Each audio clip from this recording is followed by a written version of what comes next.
The jade bracelet hit the marble floor with a sharp crack that echoed through the mansion's grand foyer. Park Jin-ho didn't flinch. He couldn't. Not when he was supposed to be blind. "Mr. Park, I'm so sorry." The new housekeeper's voice trembled as she rushed past him, her footsteps frantic against the polished floor.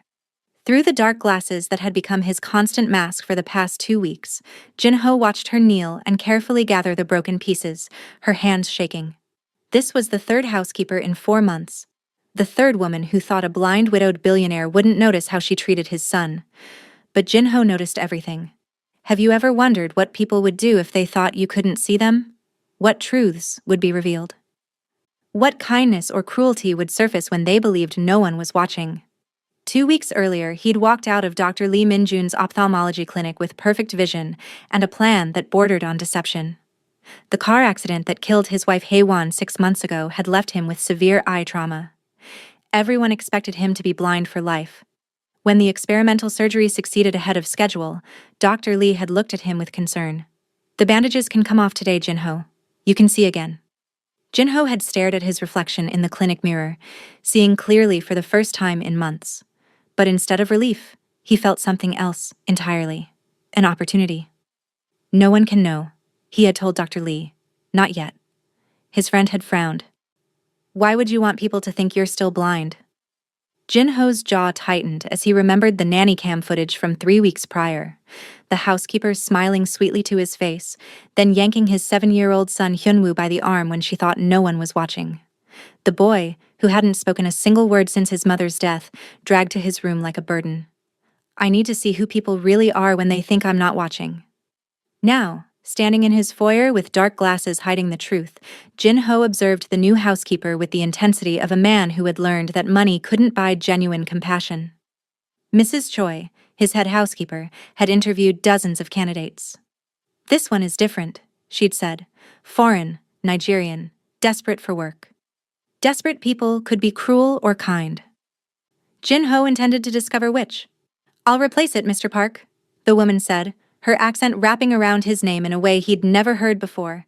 "I'll work extra hours, no pay, whatever it takes." "It's just a bracelet." Jin-ho kept his voice neutral, his gaze fixed somewhere past her left shoulder as a blind man's would be. "My late wife had dozens." The silence that followed made him want to look directly at her, but he maintained his carefully practiced, unfocused stare.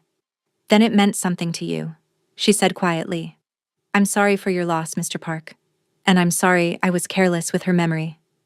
Something in her voice made Jin-ho's chest tighten. Sincerity, perhaps. Or a very good performance. Time would tell. "What's your name again?" he asked. "Amara Okonkwo, sir. But everyone calls me Amara." "Mrs. Poir.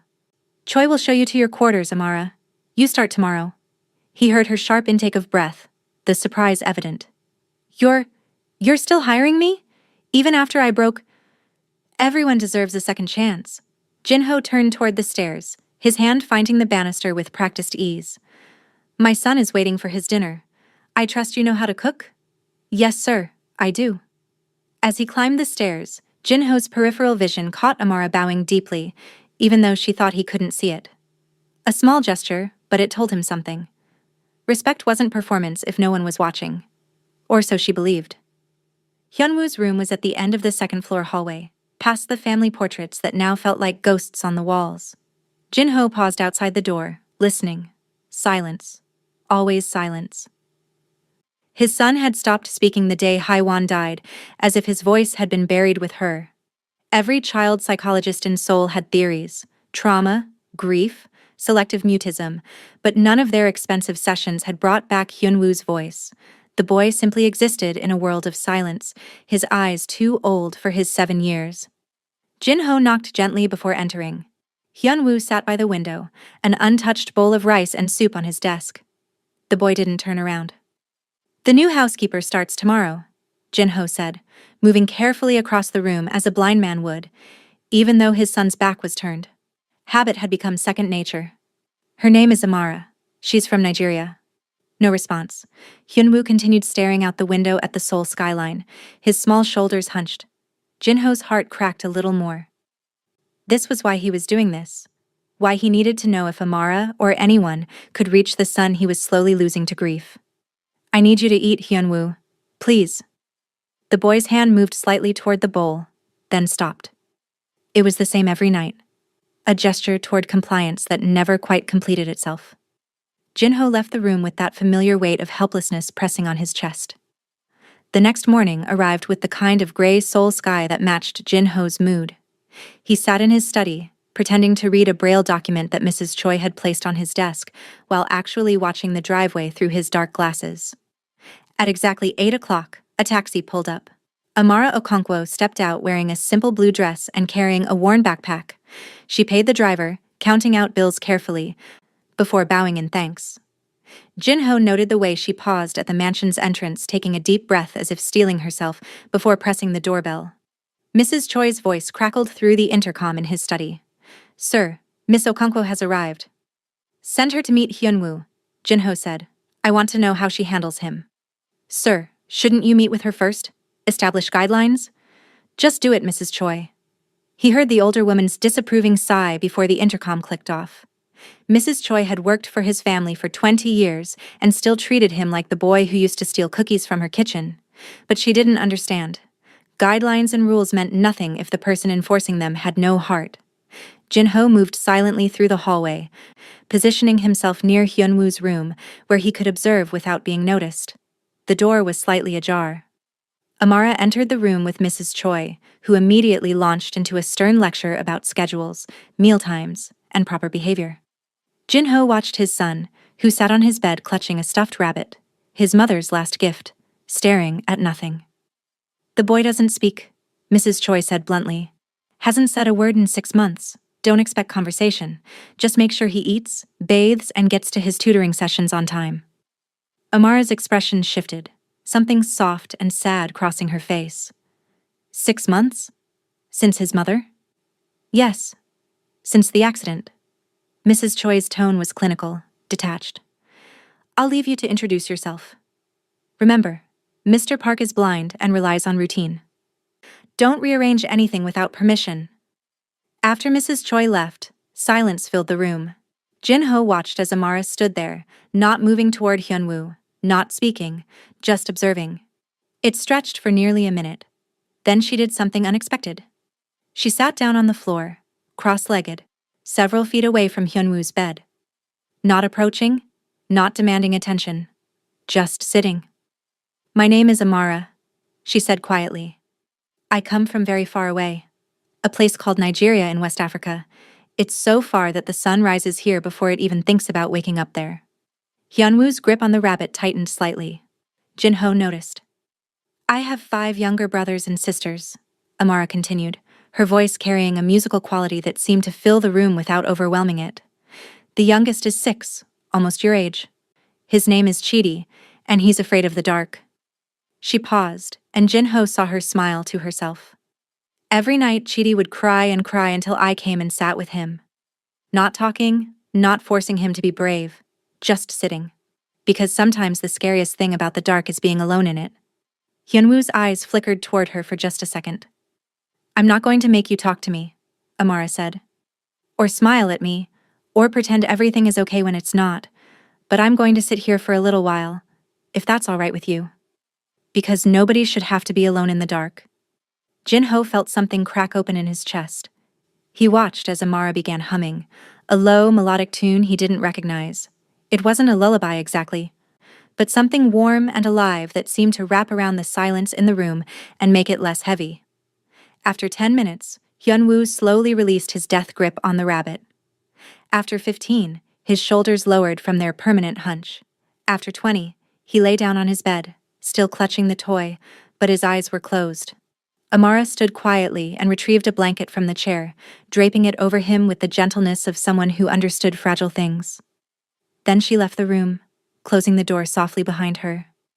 Jinho barely made it back to his study before she passed in the hallway. Mr. Park.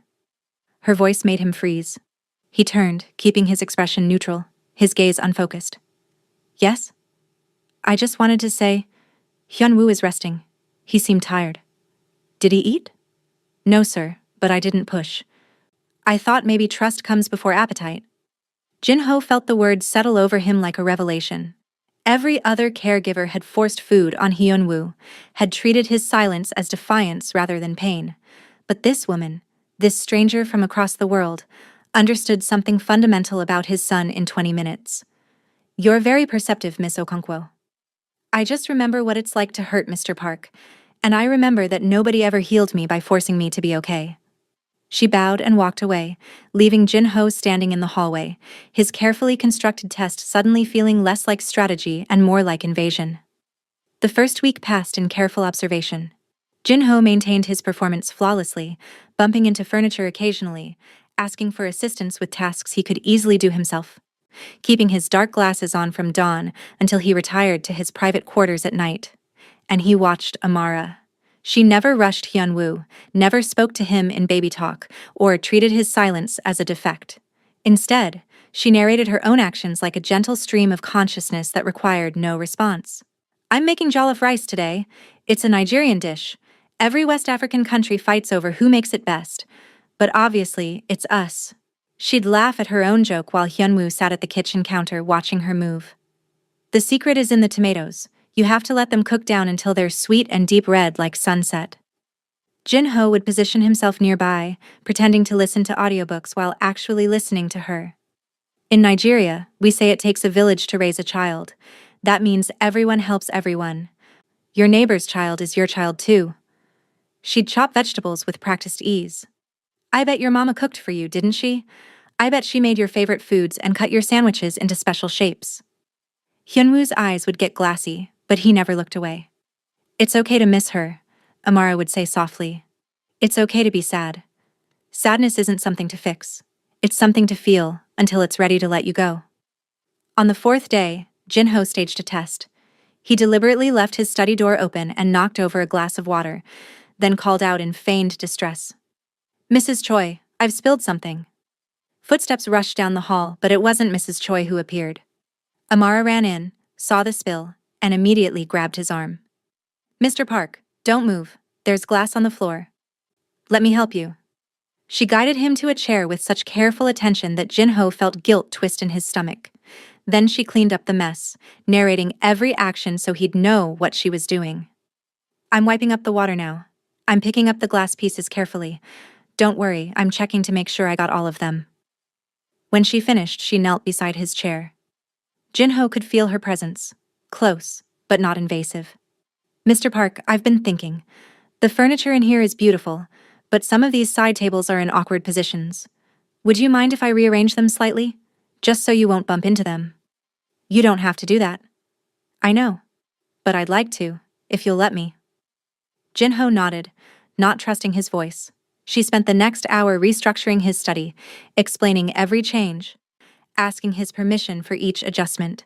It was kindness without pity, assistance without condescension. That night, he stood outside Hyunwoo's room again, listening.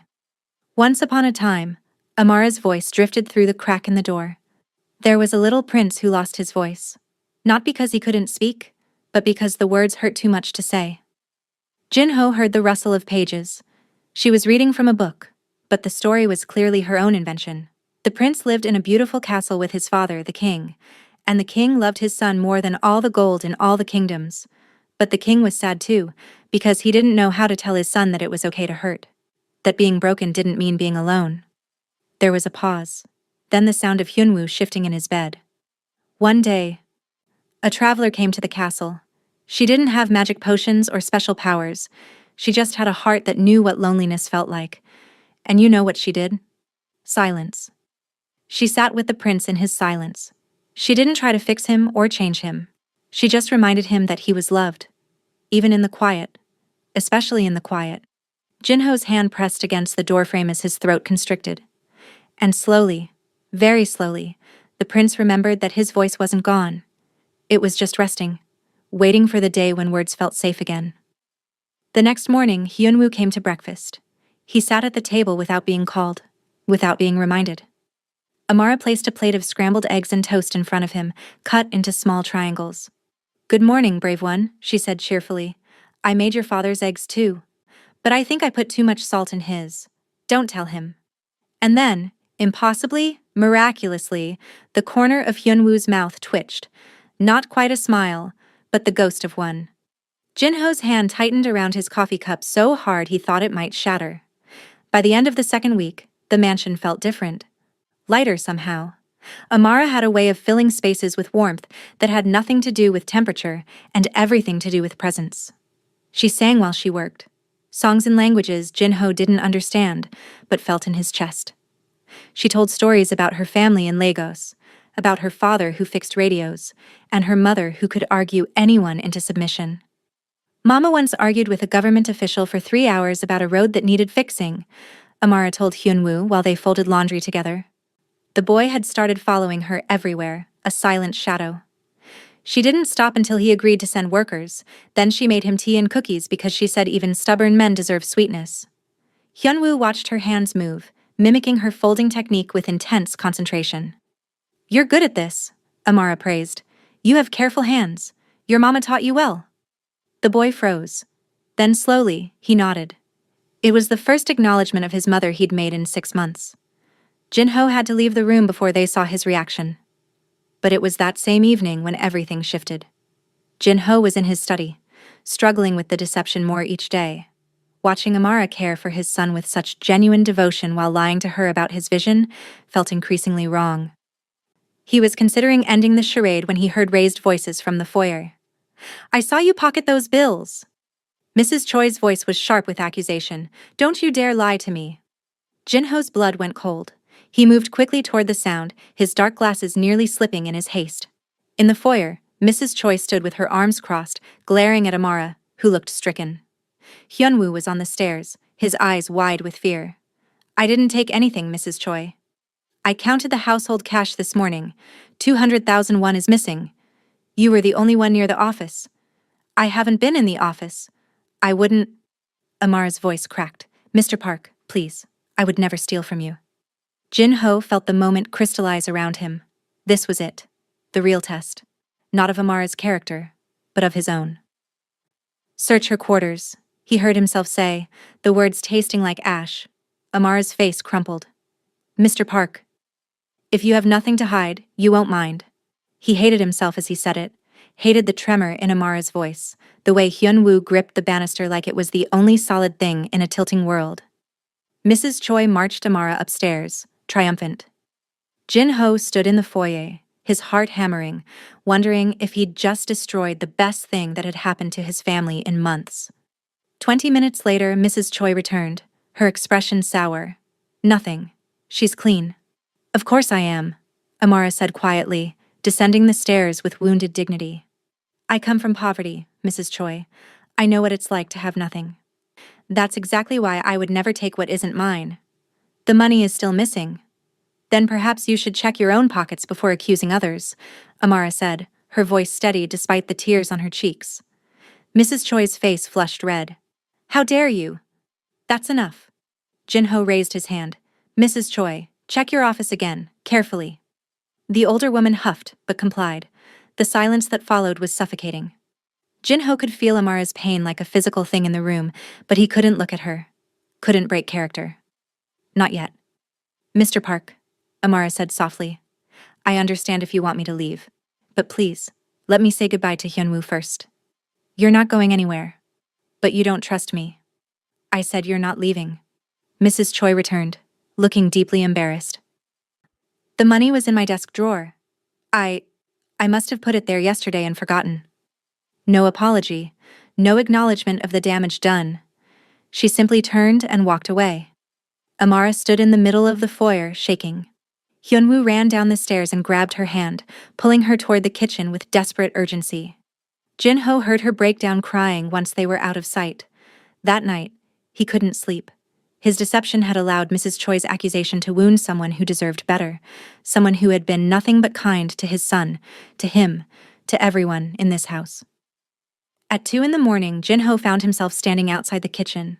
Light spilled from under the door. He pushed it open quietly. Amara sat at the counter, her phone pressed to her ear, speaking in rapid Yoruba. She was crying softly. And though Jinho couldn't understand the words, he understood the tone. Hurt, exhaustion, homesickness. When she hung up, She buried her face in her hands. I'm sorry, Jinho said. She jumped, spinning around. Mr. Park, I didn't hear you. She wiped her eyes quickly. I'm sorry for crying. I'm okay. I'm fine. You're not fine. He moved into the kitchen, his hand finding the counter's edge. And you have every right not to be. Mrs. Choi found her money. It was a misunderstanding. It was an accusation that never should have been made. Jinho's jaw clenched. You've been nothing but exemplary, and you were treated with suspicion because I'm foreign, Amara finished quietly. Because I'm different. Because people who look like me are easy to blame. The truth of it sat heavy between them.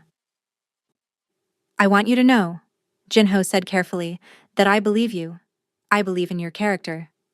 My son. His voice caught.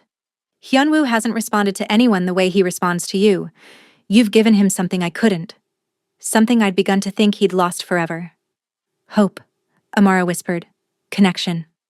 She was quiet for a long moment. Mr. Park, can I ask you something? Of course.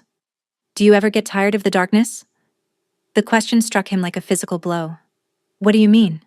Being blind, not seeing your son's face, not seeing the world around you. Does it make you angry? Jinho's carefully constructed walls trembled. Every day. I thought so. Amara's voice was gentle. Because I see the way you turn your head towards sounds, the way your hands tighten when Hyunwoo is nearby, like you're trying to reach through the darkness to touch him. It's the worst kind of helplessness, Jinho admitted, the words spilling out before he could stop them. Knowing he's hurting and not being able to see it in his eyes. Not being able to watch him heal. But you can feel it, can't you? Amara moved closer. You can feel when he's in the room. When he's sad. When he's starting to come back to himself. How do you know that? Because love doesn't need eyes, Mr. Park. It needs presence. And you're always present for him, even when you can't see him. Jinho's throat closed. Here he was, lying about his blindness, and she was giving him grace he didn't deserve. Can I tell you something? Amara asked. Please. The first time I saw Hyunwoo, I saw myself. When I was 8, my father died. And I stopped speaking for 3 months. Not because I couldn't, but because every word felt like admitting he was really gone. What brought you back? My grandmother. She told me that silence was okay, but silence wasn't the same as forgetting. That I could speak and still honor my grief. That my voice wasn't a betrayal of my love. Jinho felt tears pressing behind his dark glasses. What did you tell him? He asked. When you read him that story about the prince who lost his voice? Amara smiled sadly. I told him that healing doesn't mean forgetting, that his mother would want him to find his voice again. That love doesn't end just because someone does. Do you think he believed you? I think he's trying to. They stood in the kitchen, 2 people separated by lies and truth, connected by a small boy who needed them both. Thank you, Jinho said finally, for seeing him, for seeing what he needs. Thank you for trusting me with him, Mr. Park. He's a remarkable child. He has a remarkable person taking care of him. Amara's breath caught, and Jinho realized how close they were standing. He could smell her perfume, something floral and warm. Could feel the heat radiating from her skin. I should let you rest, she said softly. It's late. Amara. Yes? Don't leave. Not because of Mrs. Choi or anyone else. Stay. Hyunwoo needs you. Only Hyunwoo? The question hung in the air like a confession waiting to be made. Jinho's heart hammered against his ribs. Good night, Miss Okonkwo. He left before she could see through his glasses to the truth burning in his eyes. The next week brought a breakthrough that shattered Jinho's resolve. He was in his study reviewing actual Braille documents to maintain appearances when he heard laughter. Real, genuine laughter. He moved to the doorway and saw them in the garden, Amara and Hyunwoo, covered in flour, making what appeared to be Nigerian chin-chin. She was teaching him to roll the dough, and every time he made a misshapen piece, she'd laugh and make an even worse one. See? Mine looks like a tiny shoe. Yours is much better. Hyunwoo's whole face was lit up with joy. He pointed at her flour-covered nose and his shoulders shook with silent giggles. Are you laughing at me, young man? Amara gasped in mock offense. I'll have you know this is the latest fashion in Lagos. She booped his nose with flour and Hyunwoo's mouth opened. Don't! The word exploded into the garden like a firecracker. Amara froze. Hyunwoo's eyes went wide, his hand flying to his mouth as if he could shove the word back in. Hyunwoo, Amara whispered, tears streaming down her face. You spoke. Oh my God, you spoke. The boy stared at her, terrified and amazed in equal measure. Say it again, she encouraged gently. Whatever you want to say. Anything at all. Hyunwoo's eyes found his father standing in the doorway. Jin-ho's entire body had gone rigid. Appa? Hyunwoo said, his voice rusty from disuse. Appa, I talked. Jin-ho couldn't help it. His gaze snapped directly to his son's face, sharp and focused and completely, utterly wrong for a blind man. Amara's head turned slowly toward him. Their eyes met. And in that instant, she knew. Mr. Park, she said slowly, her voice shaking. Your eyes. Jin-ho's hand went to his dark glasses, but it was too late.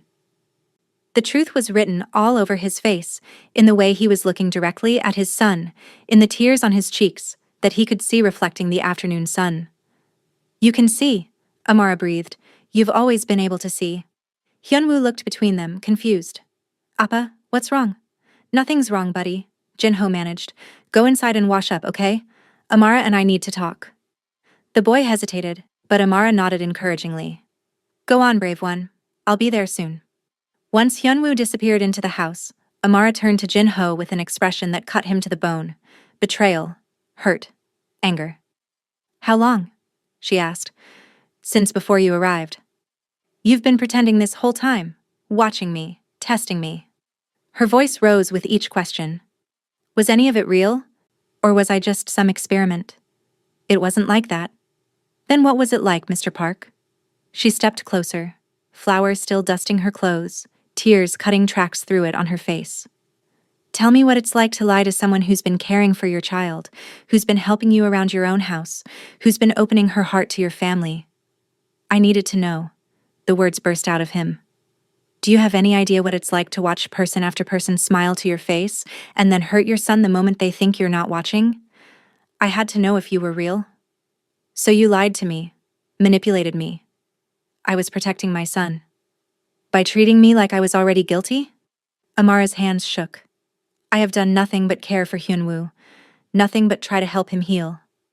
And you've been watching me like I'm some kind of criminal this whole time. That's not fair. Fair? She laughed bitterly.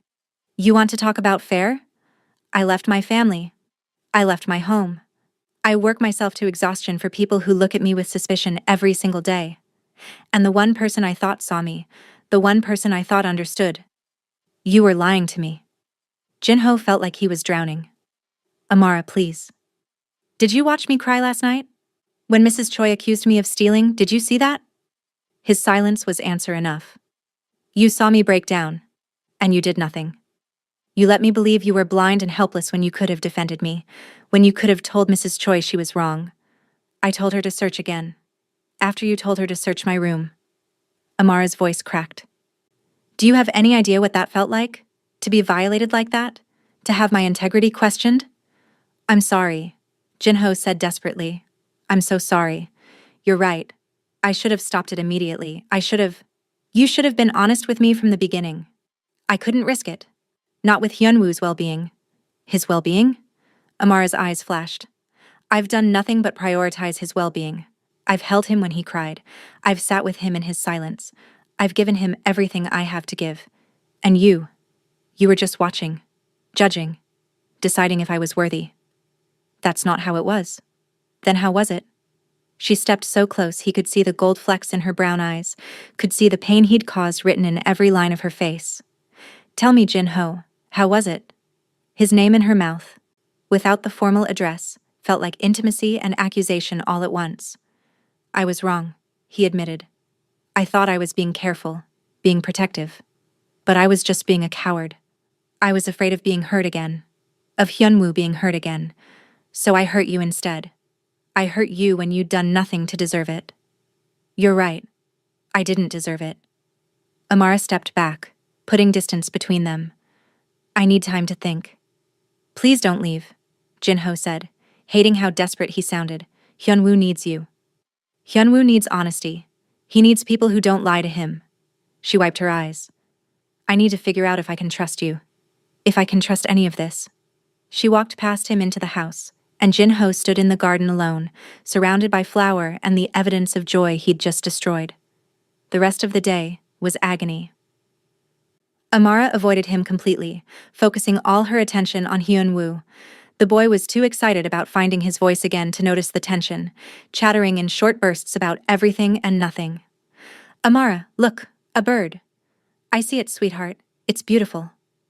Appa, Amara made chin-chin. It's good. I'm sure it is, Hyun-woo. But every time Jin-ho tried to catch Amara's eye, she looked away.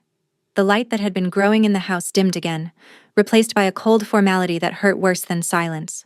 That night, Jin-ho couldn't sleep. At midnight, he heard footsteps in the hallway and looked out to see Amara heading downstairs with her backpack. Panic seized his chest. He followed her to the kitchen and found her packing her belongings into the bag, a few changes of clothes, some toiletries, a worn Bible. You're leaving. It wasn't a question. Amara's hands stilled. I can't stay here, Jin-ho, not like this. Because I lied to you? Because I don't know what's real anymore. She turned to face him, and the exhaustion in her eyes broke something in him. Did you mean any of it? The conversations we had? The things you said? Every word. How can I believe you? Her voice was soft, defeated. You're good at pretending. You pretended to be blind for weeks. How do I know you're not pretending now? Jin-ho removed his dark glasses, setting them on the counter between them like a surrender. I can't make you believe me. I can't undo what I did. But I can tell you the truth now. All of it. And hope that counts for something. Amara crossed her arms, waiting. My wife Haewon died in a car accident. I was driving. His voice was steady. Clinical. The only way he could get through it. We hit black ice and the car flipped. She died on impact. I woke up in the hospital with severe eye trauma and a son who wouldn't speak. I'm sorry, Amara whispered. Everyone told me I'd be blind forever. And for months, I was. I learned to navigate the house, learned Braille, learned to live in darkness. And in that darkness, I hired caregivers for Hyun-woo. But I had nanny cams installed because something felt wrong. He pulled out his phone, scrolled to a video, and handed it to her. Amara watched the footage, a middle-aged woman yanking Hyun-woo by the arm, speaking harshly in Korean. The boy's face was blank, accepting the treatment as if he deserved it. There were 3 before you, Jin-ho continued, 3 women who smiled at me and hurt my son. So when the surgery worked, when I could suddenly see again, I thought if I kept pretending, I could finally know the truth about people. I could protect him. So you used your blindness as a test? Yes. And it was wrong. It was cruel and manipulative. And I justified it by telling myself it was for Hyun-woo's sake. But really, he met her eyes. I was just afraid. Afraid of trusting the wrong person again. Afraid of failing my son again. Amara set the phone down. What changed? You did. Jin-ho's voice roughened. From the first day, you were different. You didn't see Hyun-woo as a job or a burden. You saw him as a child who was hurting. You sat with him in his silence. You gave him space to heal. And every day, I watched you give pieces of yourself to make him whole again. Then why didn't you tell me the truth? Because by the time I realized I should, I was in too deep. And I was afraid. He took a step closer. I was afraid that if you knew I'd been watching, you'd leave. That you'd hate me. That you'd take away the only light Hyun-woo has known since his mother died. So you let me believe a lie instead. Yes. And I'm sorry. I'm so deeply sorry, Amara. You deserved honesty from the beginning. You deserved trust. Instead, I gave you suspicion and surveillance. Tears slipped down her cheeks. Do you know what hurts the most?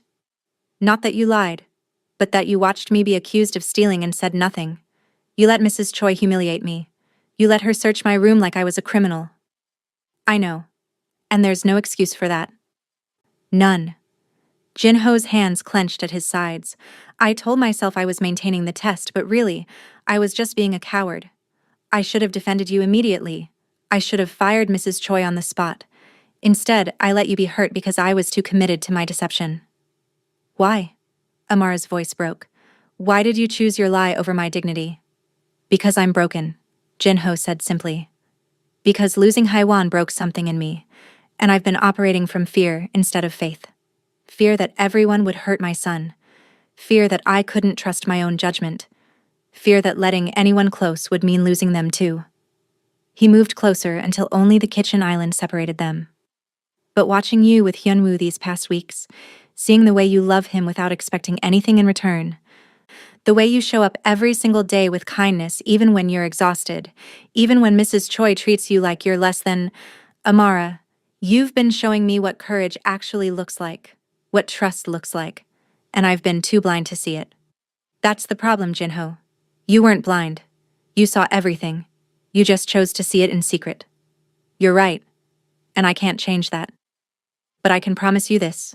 No more lies. No more tests. If you stay, you'll have complete honesty from me. About everything. Amara was quiet for a long moment, her fingers tracing the zipper of her backpack. When Mrs. Choi accused me of stealing, she said finally, I called my mother. That's what you heard in here last night. I told her I wanted to come home. That I was tired of being treated like I didn't matter. Jinho's chest tightened. You know what she told me? Amara's smile was sad. She said, Amara, you've always run toward the broken things. Broken radios, broken hearts, broken people. That's your gift. But sometimes the broken things can cut you. She told me to be careful, to protect my heart. Your mother is wise. She is. And she taught me that people make mistakes. That grace is a choice, not a feeling. Amara looked at him with raw honesty. But Jinho, I don't know if I can work in a place where I'm not trusted, where I have to wonder if I'm being watched, judged, tested. You won't be. Not anymore. How can I know that? Because I'm giving you something I've never given anyone. Jinho pulled out his phone again, opened an app, and turned the screen toward her. The nanny cam system. Every camera in this house. I'm deleting it right now. In front of you. He pressed delete. The confirmation screen appeared. Are you sure you want to permanently delete all footage and deactivate all devices? Wait, Amara said. Those cameras, they keep Hyunwoo safe. You said yourself, the other caregivers. I don't need cameras to know you'll keep him safe. I've seen who you are, the real you, and I trust you completely. He pressed confirm. The screen went dark. There, Jinho said. No more watching. No more testing. Just trust. Amara stared at the phone, then at him. You really just deleted your security system. I deleted my fear. There's a difference. That was stupid, she whispered. Probably. But it's also the truth. I trust you, Amara Okonkwo. Not because I've tested you and you passed, but because of who you are when nobody's watching. That's the person I want caring for my son. That's the person I... He stopped himself. The person you what? Jinho took a breath. The person I've come to care about deeply. Not just as Hyunwoo's caregiver, but as someone who's brought light back into this house. Into my life. Amara's breath caught. I'm not asking you to feel the same way, Jinho continued. I'm just asking you to stay. Give me a chance to earn your trust the right way. Let me prove that I can be honest. That I can be worthy of the gift you've given my family. She stood there, emotions warring across her face. Finally, she unzipped her backpack and started unpacking her things, placing them back on the counter one by one. I'm not staying because of what you said, she told him firmly. I'm staying because of Hyunwoo. Because that little boy just found his voice again, and he needs stability. He needs to know that people don't just leave. I understand. But, Amara continued, meeting his eyes, I need you to understand something too. Trust isn't just given back because someone apologizes. It's earned day by day, choice by choice. And right now, I'm choosing to give you a chance to earn it.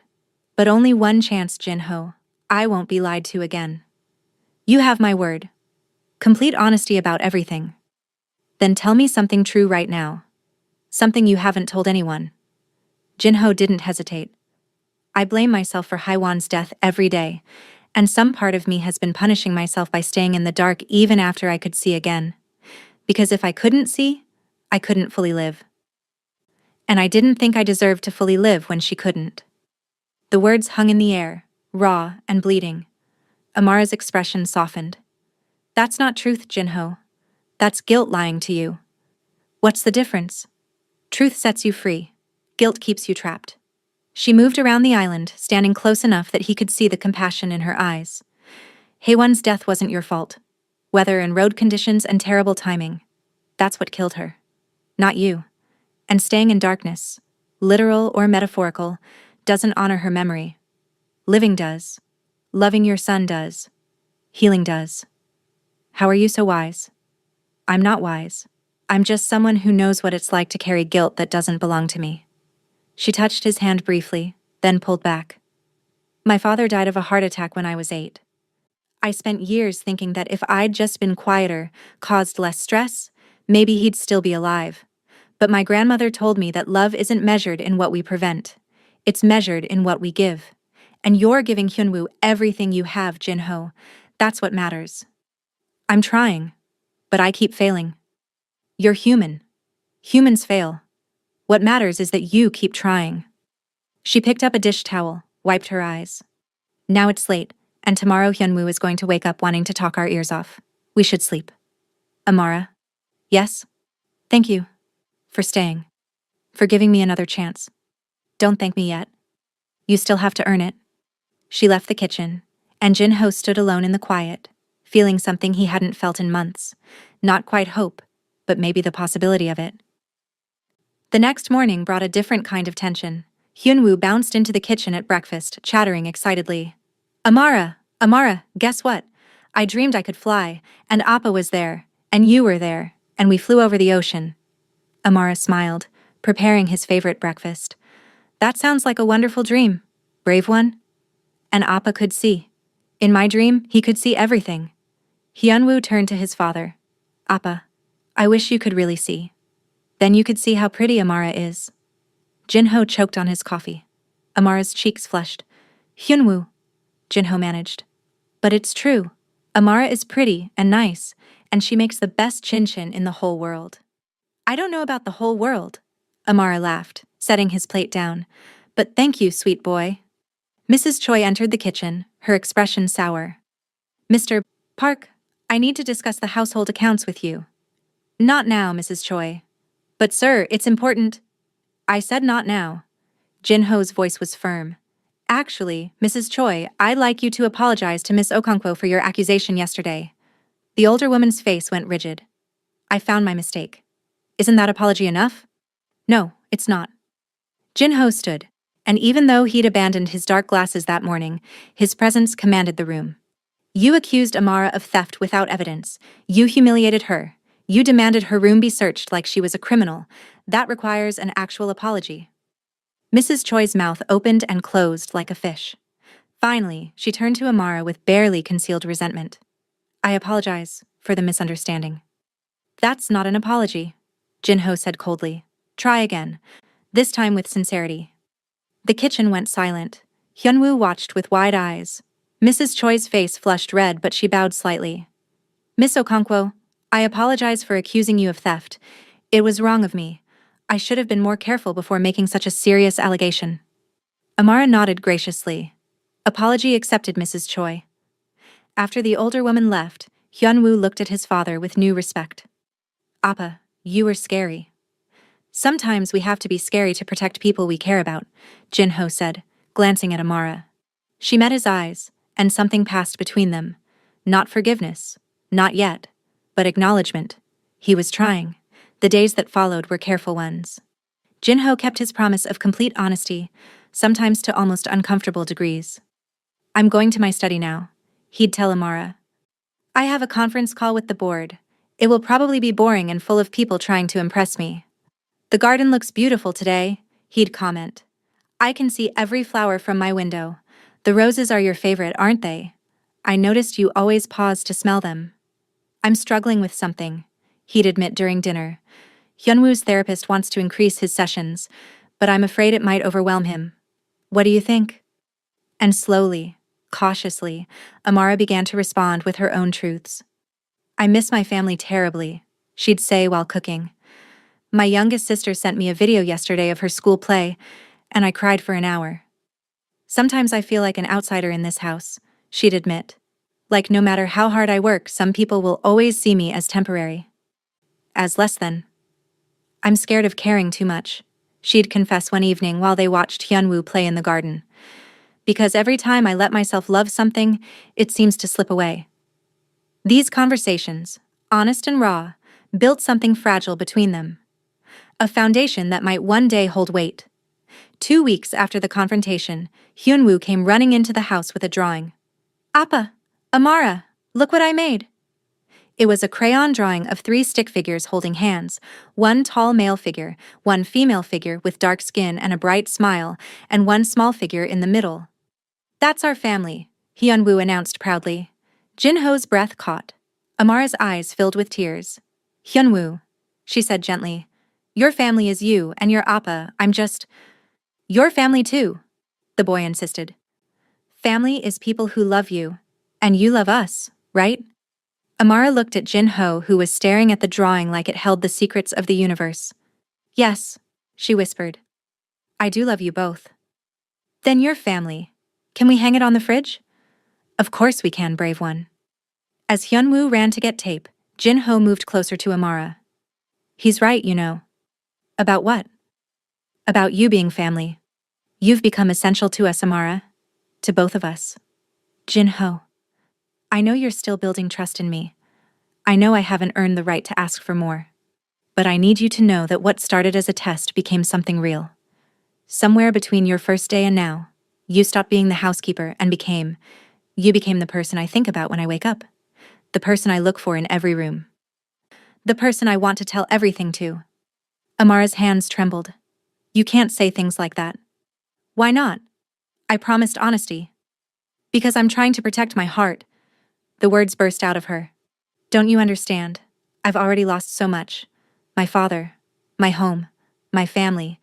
Every time I let myself care about something here, I have to remember that I'm temporary. That my visa could be denied. That I could be sent home. That this beautiful life I'm building could disappear. What if it didn't have to be temporary?" "What are you saying?" Jinho took her hands in his and she didn't pull away. "I'm saying that I want you to stay. Not as an employee. Not as someone I'm testing or watching or evaluating.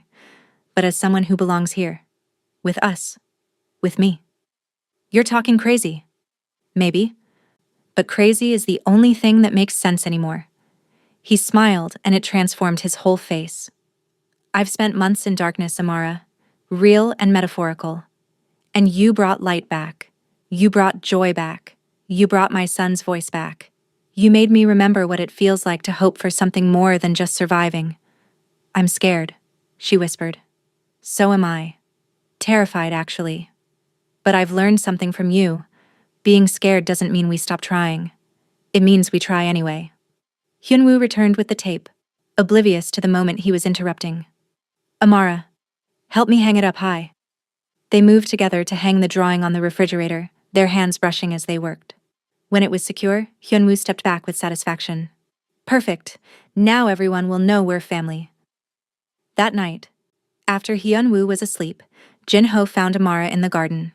She was sitting on the bench beneath the rose trellis, looking up at the stars.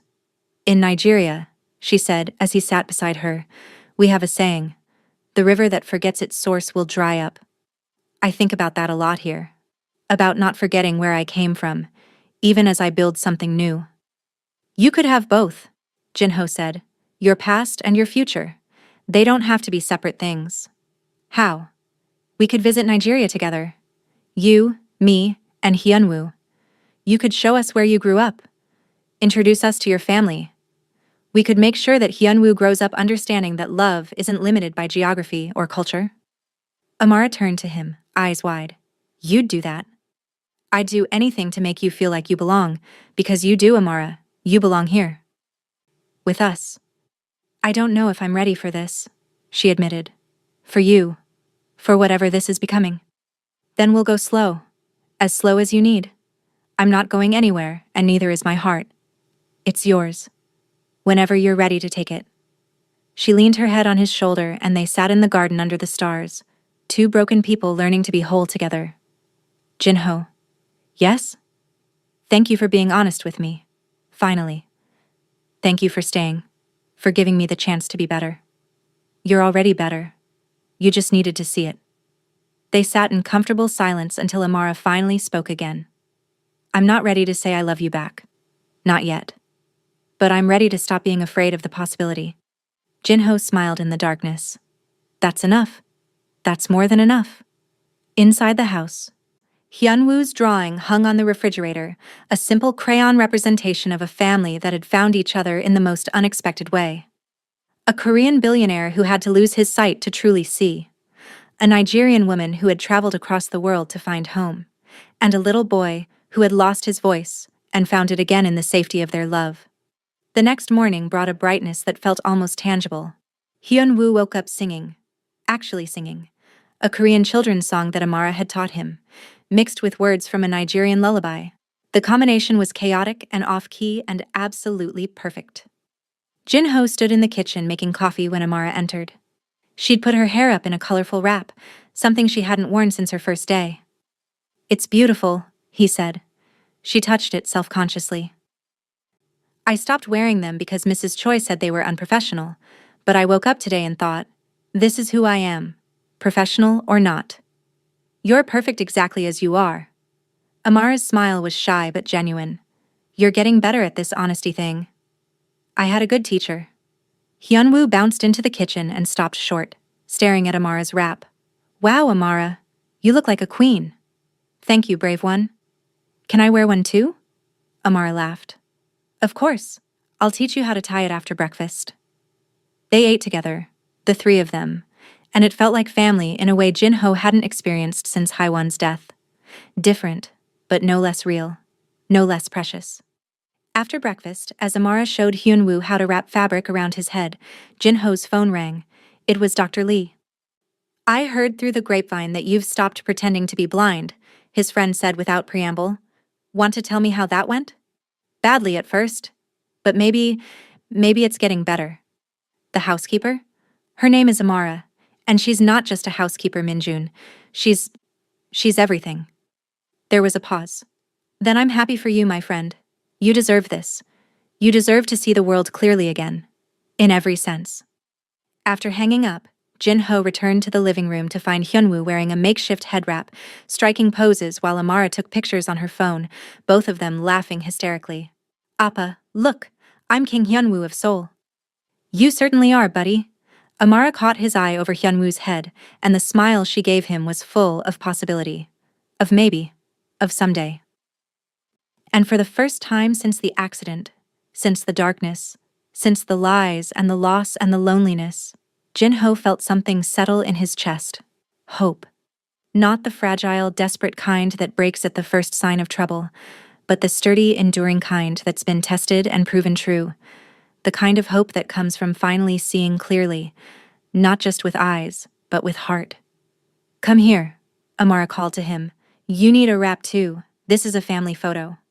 And as Jinho let her wrap fabric around his head, as Hyunwoo collapsed in giggles at how silly they all looked, as they crowded together for a selfie that would be blurry and imperfect and absolutely beautiful, he realized something profound. He had spent weeks pretending to be blind so he could see the truth. But the real truth had been there all along, waiting for him to be brave enough to trust it. Love didn't require tests or surveillance or proof. It just required presence, honesty, and the courage to be seen. Truly seen. By someone who chose to stay anyway. Perfect, Amara said, looking at the photo on her phone. We look absolutely ridiculous and absolutely perfect. That's because we are, Jinho said, pulling both her and Hyunwoo into a hug. And in that moment, with fabric on their heads and joy in their hearts, and a little boy's laughter echoing through a house that had been too quiet for too long, they were finally, undeniably, completely home. If you've made it this far in their journey, I'd love to hear from you. Drop a like on this video, subscribe to the channel, and share this story with someone who needs to be reminded that sometimes the hardest truths lead to the most beautiful transformations. Your support helps this community grow and allows me to keep bringing you stories that matter. Now, let me tell you what happened next. 3 months later, Jinho stood in the Seoul family court, his hand intertwined with Amara's. The judge looked over her glasses at them with an expression that gave nothing away. Miss Okonkwo, you understand that what you're requesting is a significant legal commitment? Yes, Your Honor, Amara said, her voice steady. I understand completely. And Mr. Park, you're prepared to sponsor Miss Okonkwo's permanent residency based on her employment with your family? Jinho squeezed Amara's hand. Actually, Your Honor, I'd like to amend that petition. The judge raised an eyebrow. Amara turned to him, confused.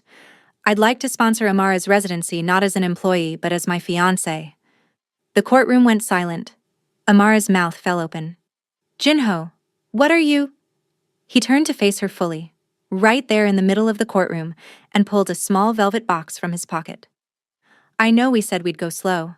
I know you're not ready, but I also know that I don't want to spend another day pretending that you're just someone who works for us. You're the woman I love. You're the woman who brought my son back to life. You're the woman I want to build a future with. He opened the box, revealing a simple gold band with a small diamond flanked by 2 stones, one blue sapphire, one emerald. The sapphire is for Korea. The emerald is for Nigeria. Because you were right. You shouldn't have to forget your source. You shouldn't have to choose between your past and your future. I want to give you both. Tears streamed down Amara's face. You said we'd go slow. I lied. Jinho smiled. Turns out I'm still not very good at waiting when it comes to things that matter. But I promise you, this is the last lie I'll ever tell. So what do you say, Amara Okonkwo? Will you marry me? The judge cleared her throat. Mr. Park, this is highly irregular. Wait. Amara held up her hand, her eyes never leaving Jinho's face. Your Honor, I need a moment. She pulled Jinho aside, away from the bench, her voice dropping to a whisper. Are you sure about this? Really sure? Because I come with a whole family that will want to be involved. 5 siblings who will call at all hours. A mother who will have opinions about everything. Cultural differences that won't just disappear because we love each other. I'm counting on it, Jinho said. Hyunwoo deserves a big, loud, complicated family, and so do I. What about Mrs. Choi? What about your board of directors? What about the fact that I love you? Jinho cupped her face in his hands. What about the fact that you make me laugh? That you challenge me? That you see me? Really see me? In ways no one else ever has? What about the fact that I don't want to wake up another morning without knowing that you're mine and I'm yours? Amara laughed through her tears. You're really bad at going slow. Is that a yes? She looked at the ring, then at him, then back at the ring. My mother is going to want a traditional Nigerian wedding. You know that, right? With music and dancing and probably 3 days of ceremonies. I can't wait. And my grandmother will want to interrogate you about your intentions. I'll pass any test she gives me, I promise. And Chidi will probably try to see if you're good enough for his sister by challenging you to a soccer match. I'll lose gracefully. Amara wiped her eyes, smiling so wide it looked like it hurt. Then yes. Yes, Jinho Park. I'll marry you. The courtroom erupted in applause as he slid the ring onto her finger. Even the judge was smiling. Well, Her Honor said, banging her gavel, I suppose we'll need to file some additional paperwork. That evening, they told Hyunwoo together. The boy was in his room, working on a drawing, another family portrait, this one more elaborate than the first. Hyunwoo, Jinho said, sitting on the edge of the bed. Amara and I have something to tell you. The boy looked up, eyes bright. Are we going to Nigeria? You promised we could visit. We are, Amara assured him. But first, we wanted to ask you something important. Hyunwoo set down his crayons, suddenly serious. What is it? How would you feel, Jinho asked carefully, if Amara became part of our family? Officially. Forever. The boy's eyes went wide. You mean like she'd be my new mom? Not your new mom, Amara said quickly, kneeling beside him. Nobody could ever replace your mom, Hyunwoo. She'll always be your mother. Always. But I could be, if you wanted, I could be someone else who loves you. Someone else who's here for you. Like a bonus mom? Hyunwoo asked. Amara laughed, tears in her eyes. Yeah, brave one. Exactly like a bonus mom. Hyunwoo looked at his father, then at Amara, then at the drawing in front of him. He'd added a 4th figure, a smaller woman with angel wings, watching over the family of 3. I drew Mommy, he said quietly, because she's still here, right? Even if we can't see her? Jinho's throat closed up. Yes, buddy, she's still here. Then I think she'd be happy, Hyunwoo decided. I think she'd want us to have Amara. Because Mommy loved us. And Amara loves us. And you can never have too many people who love you. Out of the mouths of babes. Amara pulled Hyunwoo into a fierce hug. You're the wisest person I know. I know, the boy said matter-of-factly. Now can we have Chin Chin for dinner to celebrate? They laughed, and for the first time since Haewon's death, laughter in that house didn't feel like betrayal. It felt like healing. 6 months later, they stood on a beach in Lagos, surrounded by Amara's entire extended family. The sun was setting over the Atlantic, painting the sky in shades of orange and gold that seemed impossibly bright. Amara wore traditional Nigerian wedding attire, layers of vibrant fabric in gold and emerald, her head wrapped in matching gil that added 6 inches to her height. Jinho wore a matching agbada, looking slightly uncomfortable but determined. You look beautiful, he told her as they waited for the ceremony to begin. You look terrified, she countered, smiling. Your uncle has been glaring at me for the past hour. That's Uncle Emeka, he glares at everyone, it's how he shows affection. Hyunwoo ran up, wearing his own small agbada, barely able to contain his excitement. Appa, Amara, Chidi taught me a dance. Can I show you? Later, brave one, Amara said, adjusting his outfit. Right now, we need you to be the ring bearer, remember? I remember, I practiced. He patted his pocket where the rings were safely stored. The drums started, deep, rhythmic beats that Hyunwoo felt in his chest. Amara's mother approached, wearing white, her face a mixture of joy and sternness. You, she said, pointing at Jinho. You will take care of my daughter? With my life, ma'am. And you will respect her culture? Her family? I will honor it as my own. She studied him for a long moment, then nodded. Good. Because if you don't, you answer to me. And I am much scarier than any billionaire CEO. Jinho believed her. The ceremony was everything Amara had warned him about and more. Hours of celebration, multiple outfit changes, enough food to feed a small army. Her grandmother did indeed interrogate him, in a mixture of English and Yoruba that kept him on his toes. Her siblings danced circles around him literally, pulling him into choreography he had no hope of mastering. But through it all, Amara was there. Laughing when he stumbled, whispering translations when he was lost, her hand in his like an anchor. When it came time for their vows, they stood before both families, Amara's massive, boisterous Nigerian clan, and Jinho's smaller, more reserved Korean relatives who had flown in for the occasion. I see you, Jinho said, his voice carrying over the crowd. Not the way I thought I needed to, through tests or surveillance or fear. But the way you deserve to be seen, with trust, with admiration, with love. You taught me that sometimes you have to close your eyes to truly see what matters. Amara's hands trembled in his. You brought me halfway around the world, she said, not knowing that I was coming home, because home isn't a place. It's not Nigeria or Korea or any point on a map. Home is wherever love lives, and my love lives with you, with Hyunwoo, with the family we're building together. When they kissed, the crowd erupted, drums beating, voices cheering. Pure joy made sound. Hyunwoo tugged on Jinho's agbada. Appa, does this mean we're Nigerian now too? Jinho laughed, scooping him up. It means we're family, buddy. All of us. Together.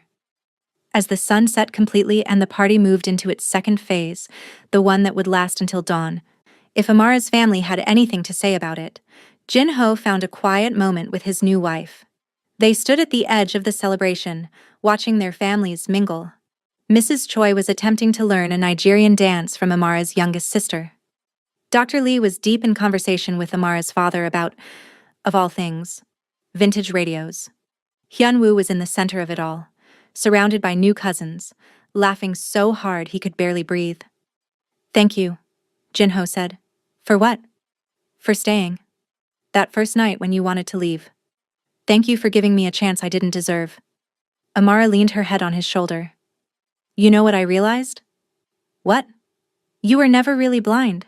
Not in the way that mattered. You saw your son's pain. You saw when people were being cruel to him. You saw me, even when I was trying to hide how much this job meant to me. She turned to face him. You just needed to learn to trust what you were seeing. And you taught me that. We taught each other. That's what love does. It teaches us to see clearly, even in the dark. The drums called them back to the celebration. Amara's mother was demanding that the newlyweds lead the next dance. Jin-ho groaned. "I'm going to embarrass you." "Probably," Amara agreed cheerfully. "But you'll be my embarrassment, and I'll love you anyway." They returned to the party, to the music and laughter and chaos of two families becoming one. And as Jin-ho stumbled through dance steps he'd never learned, as Amara shouted encouragement and corrections in equal measure, as Hyun-woo tried to imitate his father's terrible rhythm, something inside Jin-ho finally settled completely. He had spent so long in darkness, real and metaphorical, that he'd forgotten what light felt like. But now, surrounded by family old and new, holding the hand of the woman who'd taught him to trust again, watching his son bloom with joy, Jin-ho understood something profound. Sight wasn't about eyes, it was about heart, and his heart could finally see clearly. 1 year later, Jin-ho sat in the garden of their Seoul home, watching Amara teach their newest addition, a 6-month-old daughter named Blessing Haewon Park, to feel the texture of rose petals. "Gentle little one," Amara murmured. "See how soft they are?" Hyun-woo, now 9 and rarely quiet, narrated the entire scene. "And when she's older, I'll teach her to make chin-chin, and to speak Korean and English and Yoruba, and to—" "Breathe, brave one," Amara laughed. "She needs to learn to walk first." Jin-ho captured the moment on his phone, then sent it to the family group chat that now included 43 people across 2 continents. Within seconds, responses flooded in. Heart emojis from Amara's siblings, a formal "very good" from his mother, a string of excited messages from Amara's mother about when they'd visit again. Mrs. Choi appeared with tea, her demeanor softer than it had been 2 years ago. She'd never quite apologized for her initial treatment of Amara, but she'd shown up to both weddings, the Nigerian one and the smaller Korean ceremony they'd held for Jin-ho's business associates, and she'd cried when Blessing was born. "The baby is beautiful, sir," she said, setting down the tray. "She has her mother's eyes." "She does," Jin-ho agreed. "She sees everything." After Mrs. Choi left, Amara came to sit beside him, Blessing cradled in her arms. "What are you thinking about?" she asked. "About how different life looks now compared to 2 years ago." "Better different or worse different?" "The best kind of different." He kissed her temple. "The kind where you wake up and realize you're living a life you didn't know you were allowed to want." Blessing grabbed his finger with her tiny hand, holding on with surprising strength. "She's got your stubbornness," Amara noted, "and your wisdom." "She's 6 months old, Jin-ho. She doesn't have wisdom yet." "She will. How could she not, with you as her mother?" Amara's eyes grew soft. "And with Haewon as her guardian angel. That's why we gave her both names, so she'd know she comes from love. Multiple kinds of love."